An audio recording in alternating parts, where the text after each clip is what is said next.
Thanks for clicking on Wayne.com for this week's edition of Inside the Zone. Justin Kinney joining us via 2021 technology. We appreciate it. Talking high school football into sectional semifinals week 11 of the high school football season for 6A and the bulk of 5A across the state. This is the first week of the playoffs. For everybody, it's round two. We'll start in 6A where Homestead, Carroll, Part 2, we saw them just a few weeks ago in SAC rivalry week with Carroll winning that one in a low-scoring game, 17-10. How do you see this one playing out? Because when you talk about these two teams, you generally talk about prolific offenses. The game of the regular season was really anything but decided mostly by the defense. I feel like this one is a little bit more high scoring than we saw the first time around. I know it's just been a couple weeks, but I feel like the Homestead offense in particular has really been able to start getting some things going. Baden Slavin continues to look more and more comfortable. And I think they're looking to extend the ball downfield a little bit more as well. And that running game has been able to open up things for that offensive aerial attack. And conversely, I'm not sure if Carroll can be held to 17 points again, especially with that offense has been playing. They met just a few weeks ago, but it seems like even since then that Carroll offense has been getting better and better and better. So I expect this game to be a little bit more high scoring, but I feel like if we do get a shootout, if we get into the 30s and 40s, I think that benefits Carroll instead of Homestead. But it's a rivalry game. It's a rivalry game in the playoffs, and it's one of the more interesting sectional fields around because you can make a case for Carroll, Homestead, and Warsaw to win this sectional 3. Agreed. When you take a look at Homestead in week 7 versus Homestead now, I feel like they have a better chance to win this week than they did back then. Like you mentioned, the offensive growth, we've seen like Grady Swing develop into a player for them. I feel like they have a better chance to beat Carroll this week than they did just a few weeks ago. That's my take on it. Yeah, and when you have the guys up front that Homestead's able to employ, that can really, be a benefit and change the course of a football game. Because if those guys can get pushed both on offensive and defensive sides of the football, then it puts their playmakers in advantageous positions on both sides. If they can, keep Jeff Becker in the pocket, if they can prevent him from getting outside and creating opportunities with his legs and extending plays, that's huge. And I feel like that could be the key for Homestead if they are indeed going to try to pull off this victory. But it to me is almost a pick'em game heading in, particularly after we saw what happened the first round between the two teams during rivalry week in the SAC. And I feel both teams have only got better since then. If you're Warsaw, I mean, you've got 2 weeks now to get right. And that just has to be an absolutely weird feeling. Obviously, we saw what they could do in the postseason because I think a lot of people overlook them. They don't play a lot of teams in our area, either in the pre-conference season or obviously in the NLC. They're a really good football team. But 2 weeks off, Bart Curtis has got a lot of time to prepare for either one of these offenses, which are a little bit more different than you'll see in what is generally a ground and pound NLC. Yeah, absolutely. And, we don't have to go back very far to see Warsaw's success against these teams. They beat Carroll a year ago, and I think they challenged Homestead pretty good in that sectional championship game. Maybe you never want to go 3 weeks in between games, which is exactly what Warsaw is going to have to do. But they're coming off a loss in week 9. They lose, the NLC championship in that final game on the road. And, it can go one or two directions. Does it, have them bounce back? Does it revitalize them, get some refocused over the next couple of weeks to prepare for that sectional title game? Or, does that create, cracks in the armor, so to speak, for the Tigers? So I know Bart Curtis, tremendous coach. He's going to have his kids ready to play as much as possible, as much as he can. But in the end, it's going to be up to those guys, see if they can refocus, forget about the regular season and focus on who they're going to have to play, a week from Friday. But they really can't prepare for one or the other this week. They're just kind of waiting to see their foe. So I'm sure it's kind of a back to basics type things for Warsaw this week. Maybe a little bit of training camp 2.0 as they have, so much time between these two games. Good deal. Let's talk about 5A. You got Northside at Dwenger this week, Northrop at Snyder. Is there anything out there that makes you think that these are going to be different outcomes from when we saw these two teams or these two matchups play out in SEC rivalry week and week 2 of the regular season? Like, has anything changed that's going to make the different in terms of outcomes or competitive nature of the football game between these two? It's tough to say yes. I think Snyder has the decided advantage over Northrop, and I think that will be I'll continue to feel that way until Northrop beats them, if they ever do again, to be quite frankly. And then, Northside, the week off probably came at the right time, or at least they're getting 2 weeks off, with the forfeit or the no contest in week 9. So if they can have a full personnel of guys and they can be focused on Dwenger and be ready to execute, then maybe they have a shot to put a scare into the Saints.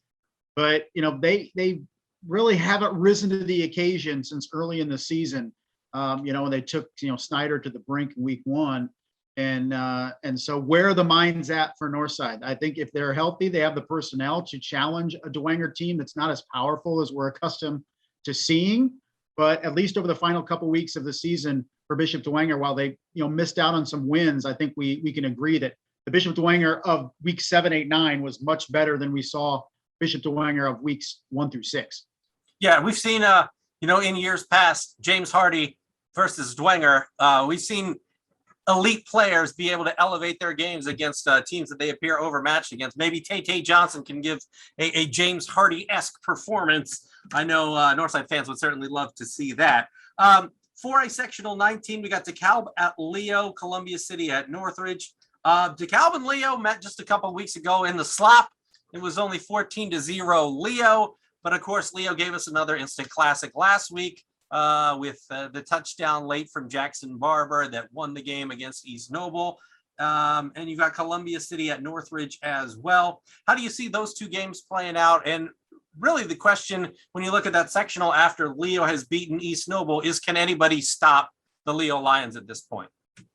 Nobody in this sectional can stop Leo.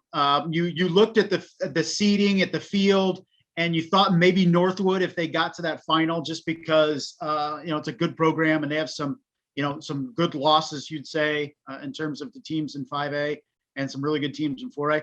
But Northridge is able to pull a minor upset last week to kind of take Northwood out of it, and so I feel like this is Leo's sectional to win. And you mentioned Jackson Barber, and what do you say about the kid that all season long we were wondering, are they not passing because they can't do it? But Jackson Barber in the clutch makes the plays late in the game on Friday. You have to feel good for the kid because, he's been waiting for his time to prove what he can do. And on the biggest stage in the area at arguably the toughest venue to play in the region, he gets it done at East Noble. Leo advances. And now I see a clear road for them as long as they're locked in and focused. Another 2 wins and a sectional title. Yeah, how much of a feather in the cap? Because it is the one thing that we've been harping on throughout the season is when it has to come down to Leo throwing the football, whether they're forced to or whether it's because of a time constraint and perhaps like a 2-minute warning scenario like we saw this past week, will they be able to do it?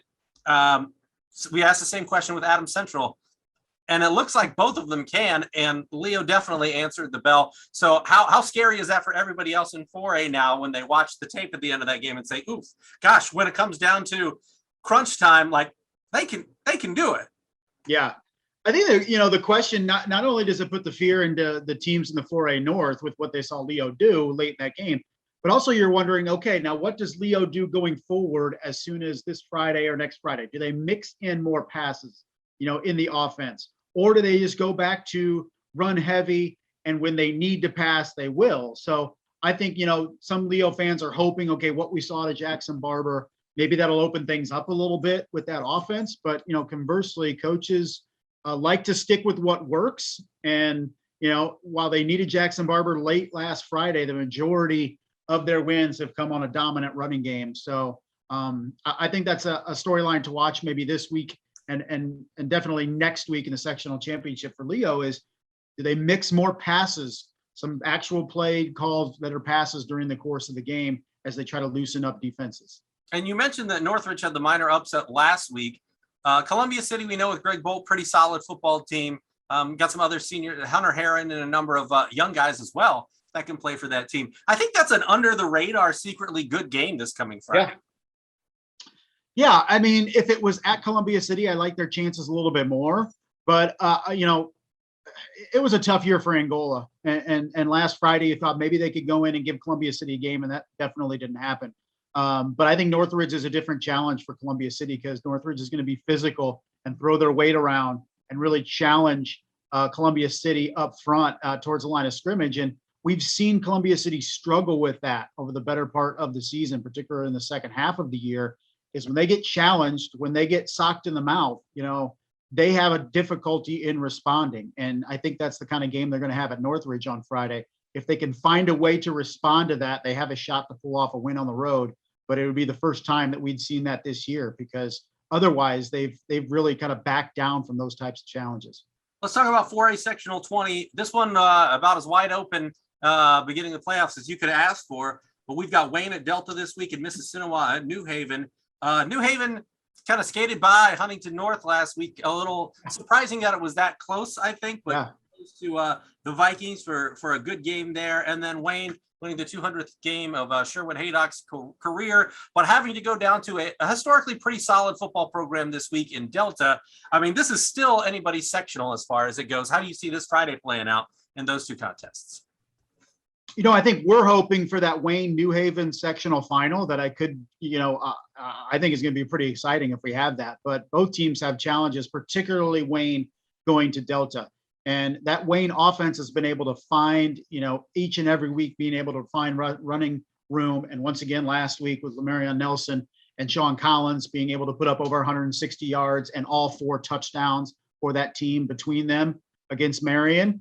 Now you have to go on the road. And while Delta, you could say, is a down year for Delta, they're still very challenging. It was interesting. I reached out to Sherwood Haydock last week and say, hey, you want to talk about your team a little bit? And he was like, I really don't want to sound like I'm giving him praise yet because they haven't done anything. So maybe he's a little bit looser this week, but I think he's worried that this team will have an elevated opinion of itself after last week. And I think he needs to get those guys starting, probably over the weekend, refocused, because Delta is a bigger challenge than what Marion was. But man, Wayne was that sneaky pick, but going into the sectional, could they win this thing? And, I think, so far so good for them. And also New Haven. I think we've seen them rebound 4 wins in their last 5 games.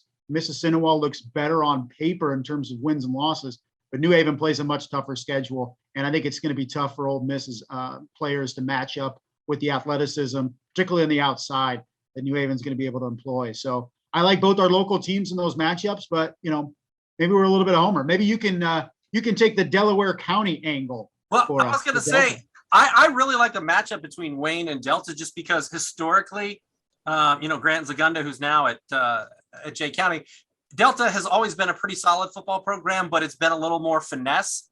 And Wayne with Collins and with Nelson, it's a little more of a power game. So I like the juxtaposition of those two offenses and those two mentalities. I can't speak to what Delta's looked like this year or recently, but historically kind of a finesse. They would throw it around a lot more than people did, especially back in the day. And so, yeah, a little finesse versus some power. I think that is an interesting matchup there. Another interesting matchup, and I don't think we've given Norwell, at least I don't think I have, maybe enough credit this season. When you look at all the guys they lost last year, the Eli Rileys, the Ringers, just the number of guys that had played varsity for 3-4 years. They're facing Concordia this week, and you got Peru at Oak Hill in that sectional, but Concordia at Norwell. The cadets have been real up and down. They've had some injuries that have kept guys out certain games. Eli Maddox could be a big name in the future as he's gotten his feet wet this season as the starting quarterback. Can Concordia make this an interesting game? Can they win it? And what has Norwell done to you that you've seen with this season with Colbert and with Luke Graff that has been most impressive? Well, they picked up where they left off a year ago. We thought with that senior group last season, oh man, they're going to fall maybe a little bit going into this season. And yet there they are, still, finishing, second in the NE8 like they did a year ago. And that junior class is ultra talented. You mentioned, Graft and Colbert and Brody Bolin. And while that senior group is pretty solid, it's that junior and even those sophomore classes that have some top flight athletes in there. And I can tell you, in talking to some people yesterday around Norwell, is they're approaching this game on Friday with a lot of trepidation because they've they've been burned by Concordia teams in the past, and maybe a little bit better Concordia teams than we see heading in there on Friday night. But they know that Concordia plays in the league that, it's tough to climb to the top of. They know with Eli Maddox, they have a kid that can sling it and threw for over 320 yards and 4 touchdowns last week. And they know they have athletes on the outside that can bring down balls. So that Norwell defense that's been so impressive, maybe a different type of challenge for them coming up on Friday night, because even the top teams in the NE8, like Leo and even East Noble, aren't really as vertical as what Concordia likes to do. So I think there's some concern there out of Norwell. You still like the Knights to win this one, but as I was told, yesterday by Norwell people, we've been burned before by the Cadets, and we're not looking past this game by any means. Yeah, 24-0, I think last year was the score in that one, though, correct? It was a shutout win. Yeah, it was wild times. You never know what to expect when these two. They've had some really good games though over the last few years in the postseason. So certainly interesting there. 2A sectional 35, East Side at Central Noble, a rematch of what we saw just a few weeks ago. And Lures at Prairie Heights. I mean, Lures took care of Fairfield, no problem. You would assume. Prairie Heights, congratulations, winning a conference or a sectional game. But that's going to be a tough one up at Prairie Heights. Eastside Central Noble, what is going to make this one a different matchup from what we saw a few weeks ago? Because I remember going into that game, Central Noble was coming off the Busco loss, but we thought they might be able to keep it close, at least for a few quarters. And it was an Eastside romp from the get-go on a sort of a stormy, nasty night.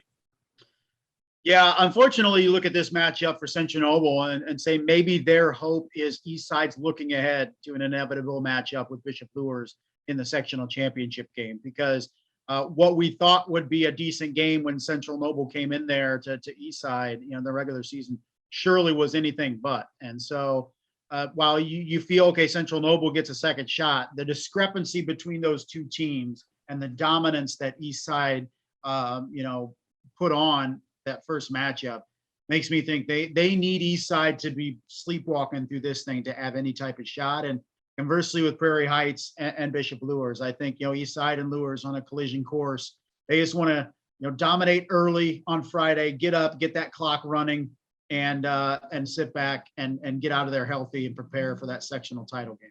Agreed. Let's move on to 1A. In sectional 43, you've got Monroe Central at South Adams, Taylor at Union City, and then in 1A, sectional 44, Triton at Northfield, Southwood at Adams Central. Monroe Central at South Adams, that's a rematch of a game we saw in week 5, where South Adams was still kind of figuring out their personnel after some of those injuries. How is this going to be a different game? Obviously, it's in Bern. It isn't all the way down in outside of Delaware County. So it's a home game, but not the showing that I'm sure Grant Mosier would have liked against the Golden Bears on the road early in the season. How do they come back and make this, flip the script on Monroe Central, who is ranked, second in 1A? This is a top 10 matchup. Well, when you look at South Adams, and you mentioned it, Glenn, with the injuries that they had early in the season, I think the big question going into Friday is Aiden Warner available at quarterback? And we've heard murmurings and discussions that, he's on the mend. He's been practicing here and there. I don't know if he can get 100% at some point this season, but, maybe where he's at, South Adams roll with him. And not only does that allow their starting quarterback from the beginning of the year to come back, it allows Owen Warner then to move back to another position where he can make an impact. So that could be, the best chance for the Starfires coming up on Friday is if they can get Aiden Warner back behind center and really be able to jumpstart that offense that was able to do nothing against Monroe Central, finished in the negatives in rushing offense in that first matchup. So I think it all comes down to execution for South Adams, where the health is with their guys, particularly Aiden Warner, if he can come back and make an impact. So I want to ask you this question, because I looked at the South Adams stats last night, and I saw really, Owen Warner's numbers are pretty good. He's completing 60% of his passes, 20 touchdowns to just 5 interceptions for a guy that was kind of thrown into the fire, didn't expect to be a starting quarterback. And, early in his career, it was like Monroe Central, then South Adams or Adams Central the next week. That's pretty tough.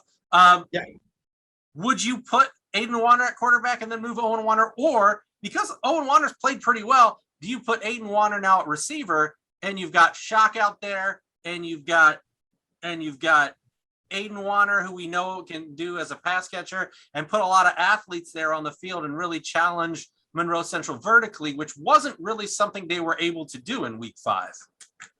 Yeah, it's a great question because, it's definitely up there. I would say, though, that if Aiden Warner is not 100%, and when you look at him as a pass catcher and, getting in and out of breaks and cuts and all that, maybe it's not there for him right now, where they're a little bit more comfortable putting him in the pocket and, just being able to move as a quarterback is fine. So that could be the one limiting factor for Aiden Warner if he does make an appearance on Friday night. But no, that's a great point because that's how South Adams was able to be so deadly the last couple of years, is having those athletes outside and creating in space. And I think both Aiden and Owen can be that guy. It's just all about health at this point. I'm just going to touch on the Southwood Adams Central game because they've had so many classics between them in the postseason. Last year it was 28-14 Southwood at Adams Central. So how do you see this one playing out? I mean, I know Southwood lost a bunch of seniors off last year's team, and they haven't been the dominant team that they have, but they have confidence that they can beat Adams Central in the postseason, which I think goes a long way at this point of the year. It does, and these teams have had definitely some matchups, whether it be in sectional or regional, the last several years, most definitely. But, watching Adams Central last Friday and struggling the way they did, particularly in that first half offensively, they're leading 6-0 at halftime. Cherubusco had their opportunities in that first half to score some points, but turnovers and Adams Central's defense making stops was the key in that first half. And talking to Coach Michael Mosier after the game, he said, I have been worried sick about this game for 2 weeks because he didn't know how his team was going to respond. And week 2, he said, our guys got smacked in the face and they backed down. And on Friday, they got smacked in the face and they smacked back. So I think he saw what he wanted to see out of his group last week. It's all about not having that letdown this week. But I think that history with Southwood is going to be able to prevent that because these guys, the seniors, the veterans, the coaches, they know, negative situations they've been in the recent past with Southwood being able to clip them. So I think that's the best thing for Adams Central is they're facing a known quantity in Southwood this year coming up on Friday, and a Knights team that just isn't as good as they have been in the past. In your eyes, what are you most looking forward to about week 11? I mean, it's kind of amazing we're here. It feels like we were just, doing preseason stuff not all that long ago. And here we are talking about teams. If they win this week, they're going to the sectional championship game. It's interesting because other than Homestead and Carroll, which is a huge game, I feel like we lack that marquee, okay, this is for the sectional championship type game that we felt we had a couple last week with Adams Central, Busco, and Leo and East Noble. So, you don't want to put the cart before the horse, but we feel pretty good where Leo is now. We feel pretty good with Adams Central. We don't have that game other than in 6A where we're saying, okay, the winner of this game is going to win the sectional title. So I feel it's all about making matchups that are going to excite us for next Friday night. And we'll see what happens. And also, all eyes at Carroll Field and see what happens with the Chargers and the Spartans. I think you're right about not a lot of marquee matchups, but also right about that sets up a lot of marquee matchups in the sectional championship game where it isn't just a team that had a really good draw versus a team that's really good. Like next week is going to be a real sectional champion. Every game is going to feel like it was a predestined or a chalk sectional championship type of game if things work out as they should mathematically this week. But no doubt. We will talk about all that next week. But for this week's edition of Inside the Zone, he's Justin, I'm Glenn, and we'll see you next Monday here on Wayne.com.